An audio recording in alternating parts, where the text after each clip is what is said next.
ہم پر اعتماد کر کے جو ذمہ داری سونپی اس ذمہ داری کو نبھاتے ہوئے انشاءاللہ ہم عوام کے تعاون کے ساتھ کامیاب ہوں گے۔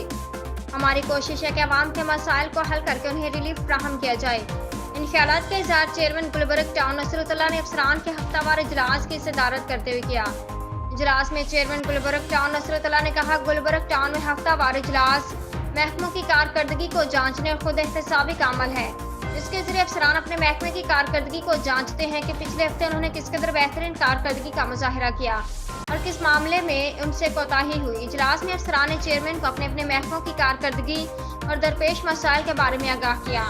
اس موقع پر vice chairman Gulberg town Muhammad Ilyas, municipal commissioner Javed Anwar Abbasi, director parks Nadeem Hanif, AEE B&R Akbar Raza, AEE M&E Muhammad Rizwan, XEN sewerage Nihal Danish, CN water Arshad Rashid, deputy director admin Muhammad Ali, deputy director land کے MC مسرور اقبال بھی موجود تھے۔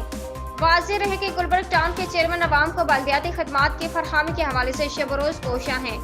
افسران کی ٹیم بھی ان کے شانہ بشانہ بلدیاتی سہولیات کی فراہمی میں مصروف عمل ہیں۔ چیئرمین نصرت اللہ ٹیم ورک اور خود احتسابی پر یقین رکھتے ہیں۔ گلبرگ ٹاؤن میں افسران کا ہفتہ وار اجلاس میں محکموں کی کارکردگی جانچنے کے ساتھ چیئرمین کی مشاورت اور رہنمائی میں مستقبل میں کام کرنے کا لائحہ عمل بھی تیار کیا جاتا ہے۔ عمدہ میں پکائیں اور جی بھر کے کھائیں۔